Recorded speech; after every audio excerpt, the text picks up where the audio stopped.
이번 주 두 번째 경기였습니다. 어제와 좀 비슷한 흐름이 그대로 좀 드러났었는데요. 어제도 경기에서는 뭔가 결과적으로는 이겼지만 그 내용적인 측면에서 만족스럽지 못한 모습이었죠. 오늘도 비슷한 모습이었습니다. 하지만 선수별로 희비가 좀 엇갈렸는데 어떤 선수의 움직임을 좀 더 예의주시해 보는 게 좋을까요? 이 시간에 정리했습니다. 오늘 해설에는요. 메리츠증권증권 이희권 과장 모셨습니다. 안녕하세요.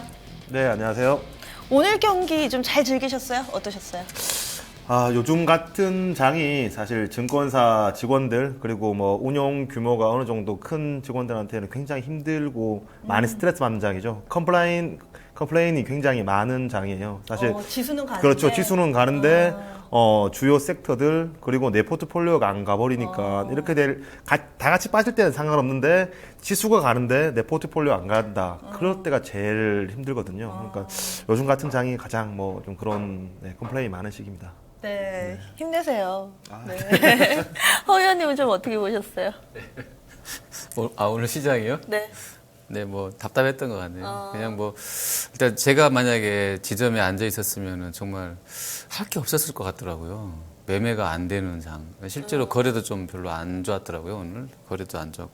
코스닥은 또 이따 좀 제가 코데즈 컴바인 오늘 할 건데요.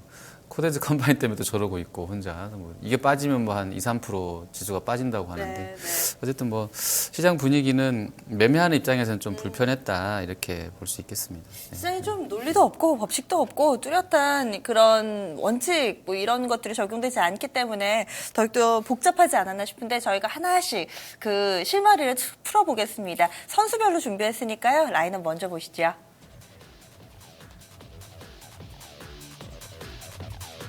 1번 타자 코디즈 컴바인, 2번 타자 산성 LNS, 3번 동아일텍, 4번 SK, 5번 삼성카드, 6번 AD칩스, 7번 디오, 8번 하이트진로, 마지막으로 9번 타자가 현대상선입니다. 골고루 잘 담겼습니다. 지금 1번 타자 홈런 나왔고요. 마지막으로 또 9번 타자 현대상선 다소 부진한 모습으로 또 저희가 특징적으로 꼽은 선수 가운데 한 명 이렇게 이름 올렸는데요. 라인업의 특징은 좀 어떻게 보이세요? 네. 앞서서 말씀드렸듯이 뭐 오늘 장 그렇게 좋지 않은 장이었는데요. 근데 이 종목 라인업들은 감탄사를 유발하는 그런 종목들이 대부분이었죠. 뭐 오늘 장 자체가 하루 종일 와 이런 감탄사를 연발하는 장이었거든요. 정말 좋아서 그런 게 아니라 이런 종목이 이런 장에서도 굉장히 세네라고 생각되는 게 많았는데 뭐 특징적으로 코데즈 콤바인, 뭐 산성 LNS, 뭐 동아일텍 다 계속 좋았었죠. 뭐 SK라든가 뭐 디오 같은 경우도 이 자리에서 이런 수급을 가지고 더 가 이런 시총에서라고 할 만큼 디오 터치 보고 놀랐어요. 네, 그 시장의 유동성들을 몇몇 종목들이 거의 다 흡수하는 그런 모습을 보였습니다. 네, 허 의원님도 좀 세세하게 봐주세요. 네, 4번 타자 SK 들어와 있는데요. 역시 뭐 바이오 제약에 대한 그 뭐 열망이라 해야 될까요? 그런 분위기가 열기가 아직 수그러들지 않은 것 같아요. 뭐 그런 이야기만 나오면 아주 뭐 급등세인데 일단 시초가보다는 좀 안 좋아, 그러니까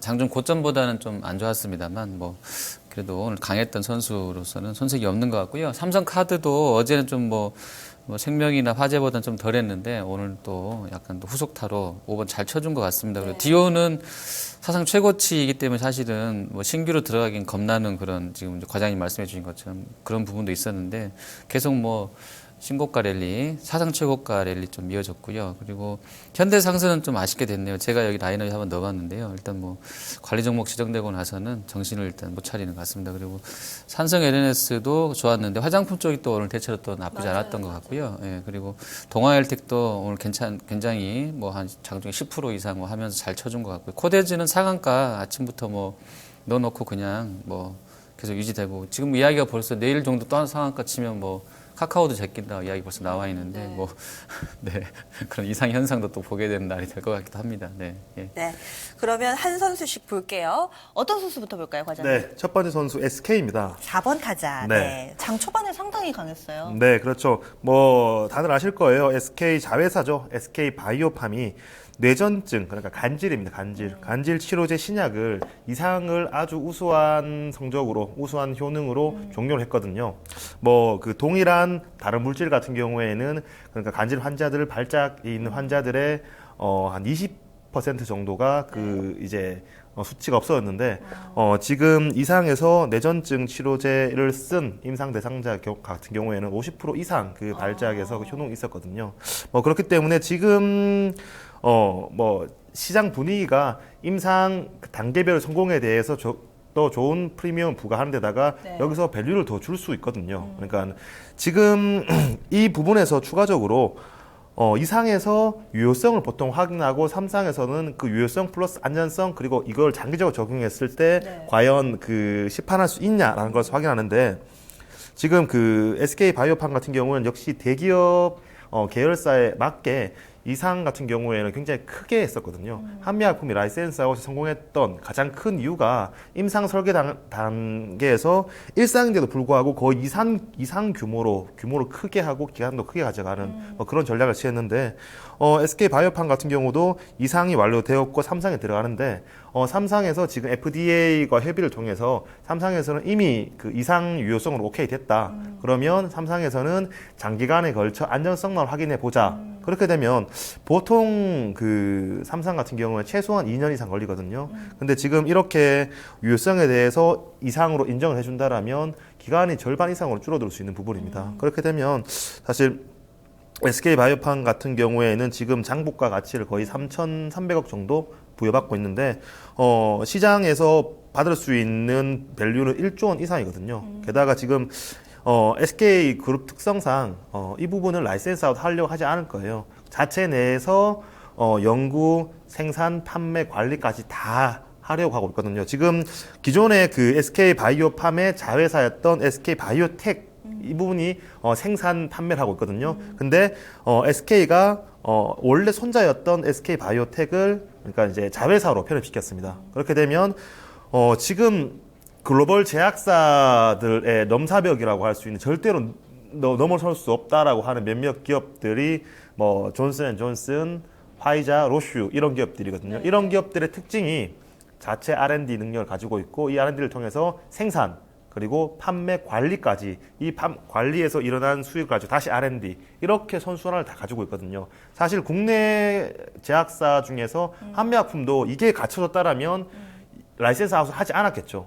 네, 자체적으로 다 했겠죠. 근데 이제 한미약품 같은 경우에는 이런 선순환 구조로 가기 위한 단계고, SK 같은 경우도 이게 그 임상 3상에서 비용이 크게 들지 않는다라면 자체적으로 해버리면 이런 선순환 사이클을 올 수 있기 때문에 물론 16조 SK 같은 경우는 시가총액이 16조, 17조인데 여기서 1조 올라온다고 하더라도 그렇게 주가적으로 크지 않을 겁니다. 하지만 이런 그 이제 바이오 쪽에서 SK 바이오팜 같은 경우에는 8개의 파이프라인 보유하고 있기 때문에 이런 부분이 선순환이 이루어진다라면 다른 쪽 시너지와 함께 주가는 조금 더 여기서 그 밸류를 더 보여줄 수 있을 거라고 생각이 됩니다. 저는 이 내용 접하고 좀 의아했던 게 2상을 마무리 짓고 3상이 없이 그러면은 허가가 나나 했더니 그건 또 얘기 들어보니까 아닌 것 같아요. 지금 2상에서 확실히 좀 다른 약들에 대비했을 때 확실한 효능이 입증이 됐다. 이 부분에서 시장이 좀 주목을 했던 것 같은데 원래 이렇게 3상 쪽에서 약효 검증 없이 바로 안정성 테스트만 하는 경우가 좀 있긴 있나요?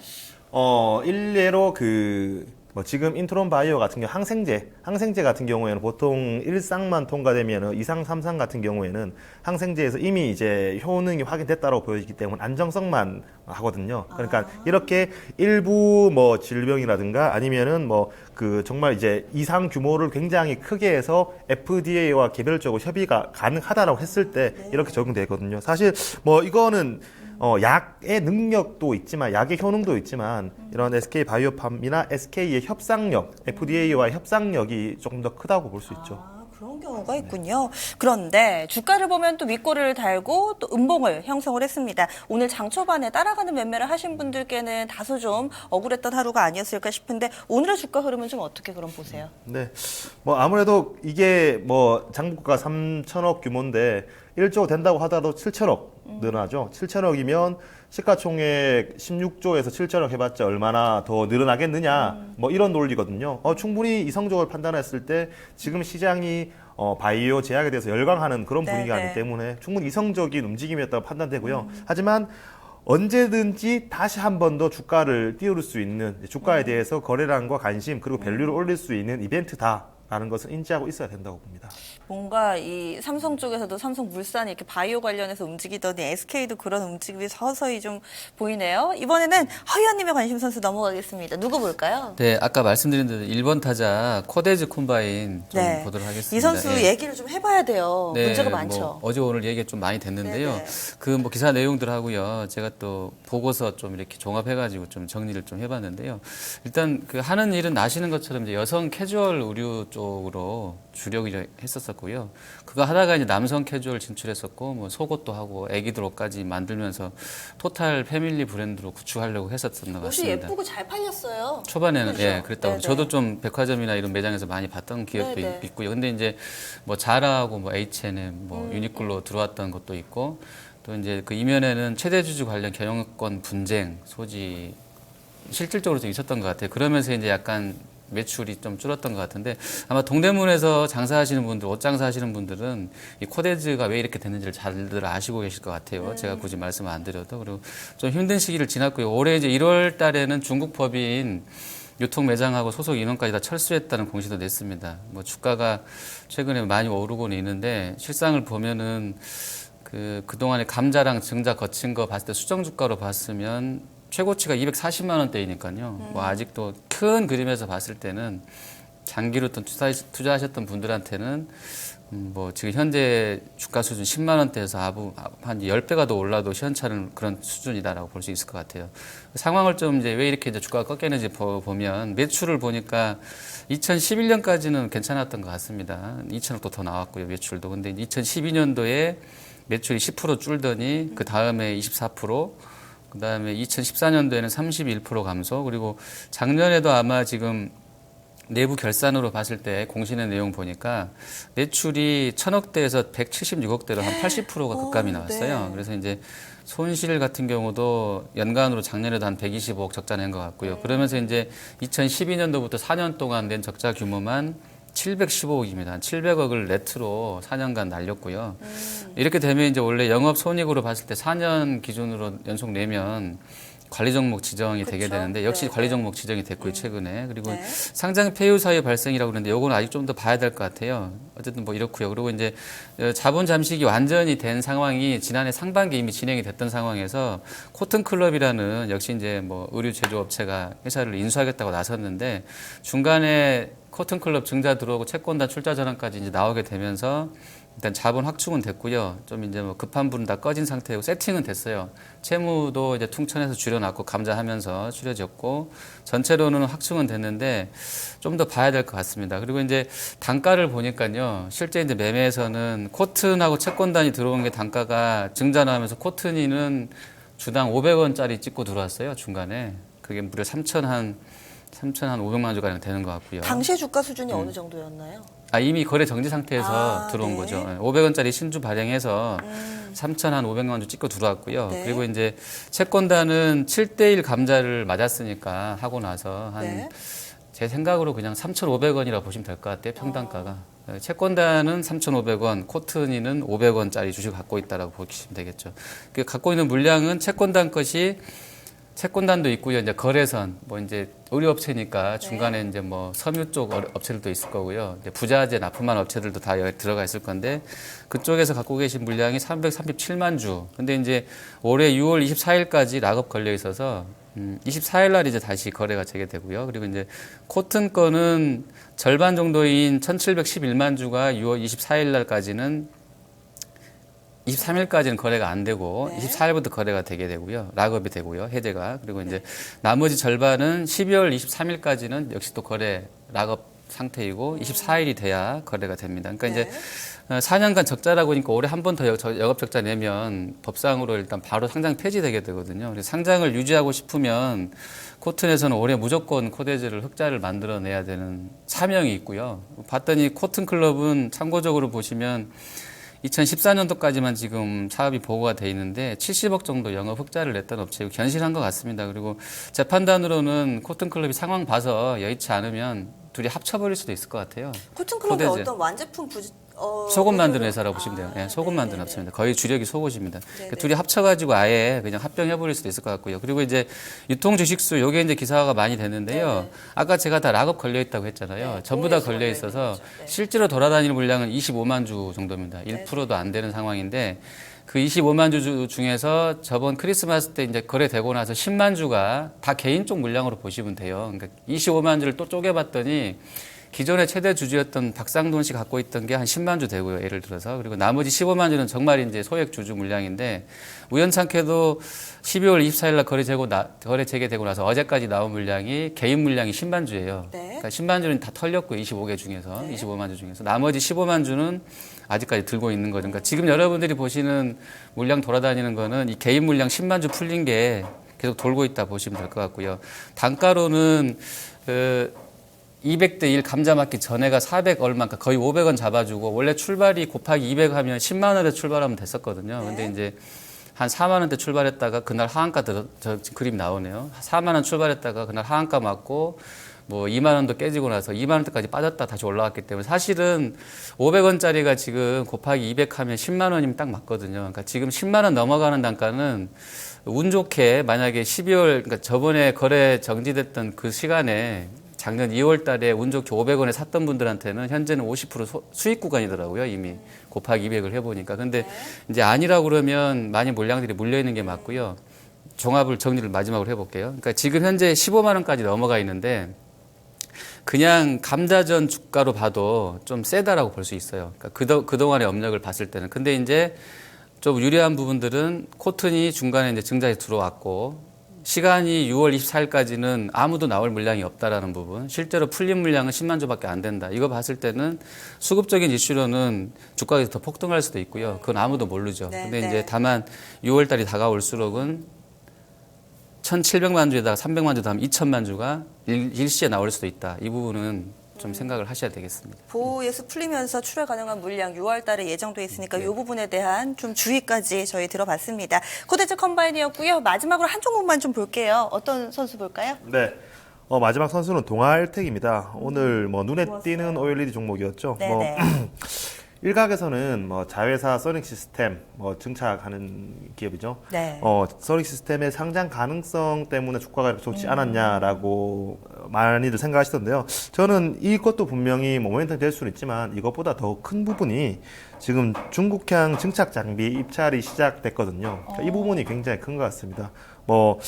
지금 국내에서 중국향으로 증착 장비가 갈 수 있는 업체들 같은 경우에는 써닉 시스템즈 그리고 SNU거든요. 그러니까 지금 오늘 전반적으로 시장이 안 좋은데도 불구하고 OLED는 그나마 좋은 모습 중에서 동아일텍 같은 경우에는 양봉을 뽑아내면서 끝까지 그거 지켜주는 모습이었거든요. 네. 지금 제가 여기 사이트를 적어놨었는데 여기 차이나 비딩이라고 들어가면 이게 중국에서 입찰하는 그런 홈페이지예요.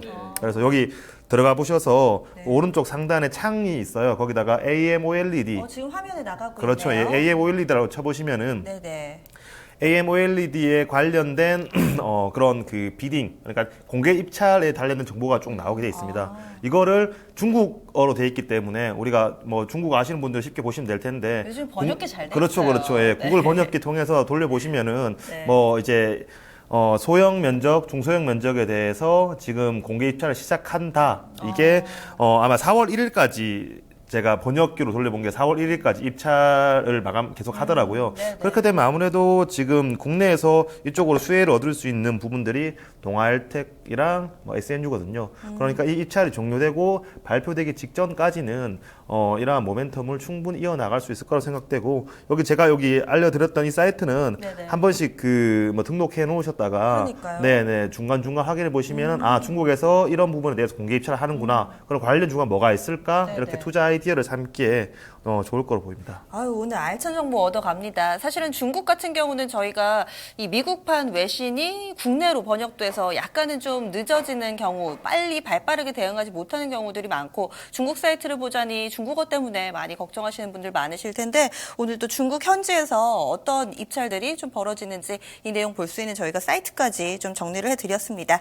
선수들 이야기 해도 좀 끝이 없는 것 같아요. 이쯤에서 시간이 좀 빨리 갔는데 MVP 뽑아보겠습니다. 어떤 선수에게 주시겠어요? 네, 오늘 MVP는요 동아엘텍입니다. 네, 지금 뭐 자회사의 상장 가능성도 부각되고 있고요. 뿐만 아니라 중국 쪽으로의 이런 수출 기대감도 있습니다. 오늘의 3번 타자 동아엘텍이었고요. 9.22% 상승 19,550원 거래 마쳤습니다. 내일 경기 준비해 볼 텐데 뭐 내일까지는 잠잠할 거다 이런 얘기도 많더라고요. 어떻게 보세요?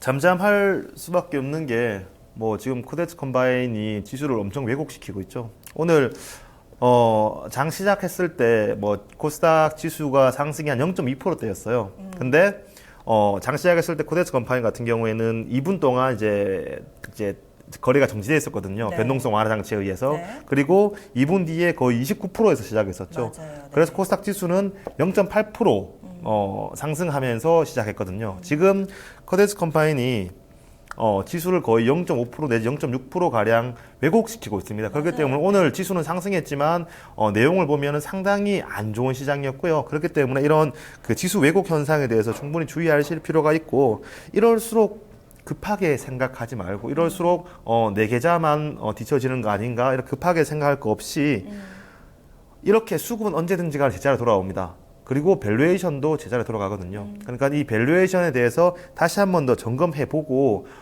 내 종목이 밸류에이션이 저평가다. 그리고 이 밸류에이션에 대해서 성장성은 충분히 뒷받침된다라고 했을 때는 급하게 생각하지 말고 조금은 여유롭게 생각해 볼 시기인 것 같고요.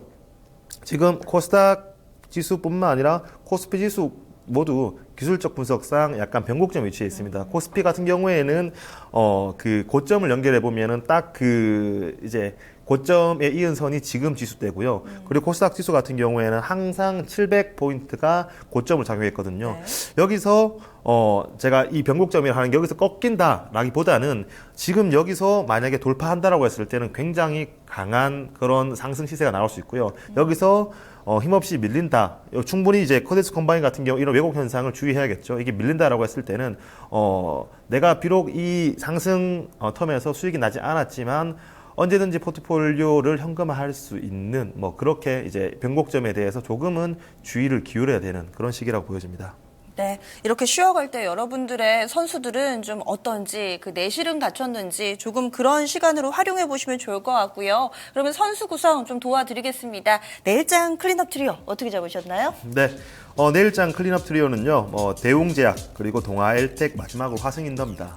제약바이오, OLED 그리고 의류 OEM, 이 신발 쪽 OEM이죠. 이렇게 세 선수 나왔는데요. 대웅제약부터 보겠습니다. 네, 대웅제약 지금 대형 제약사 중에서 가장 주가 퍼포먼스가 안 좋았던 어떻게 보면은 가장 소외되어 있던 종목이라고 볼 수 있죠.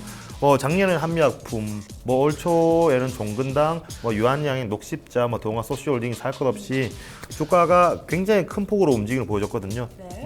성과를 낸 회사들도 있지만 성과를 낼 수 있을 거라는 기대감으로 종목이 많이 올랐었습니다. 근데 대웅제약 같은 경우에는 지금 굉장히 잠잠한 모습 보이고 있는데요. 저는 마치 폭풍 전야 아닌가 상방향으로 그렇게 보고 있고요. 그 근거로는 대웅제약이 지금 자체 파이프라인 또 있지만 자회사 쪽에 지금 많이 투자하고 있는 부분이거든요.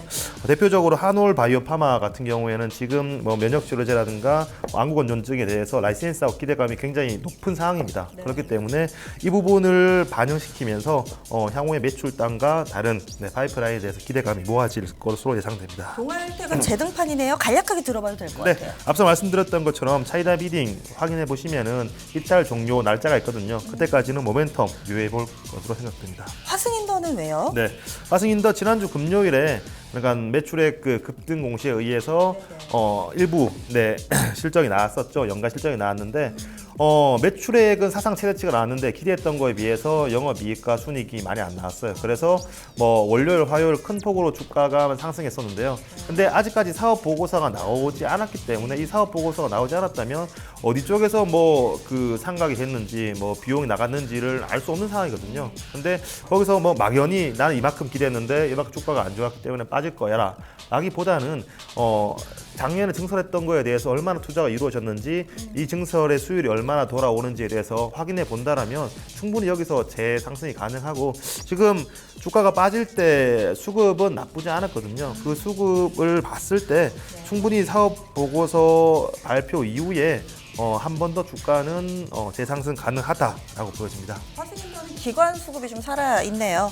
이렇게 클린업 트리오까지 꾸렸습니다. 대웅제약과 동아일텍, 화승인더 세 선수니까요. 여러분들도 성향에 맞게 잘 활용해 보시면 좋을 것 같습니다. 저희는 여기서 인사드리겠습니다. 함께해 주신 여러분 고맙습니다.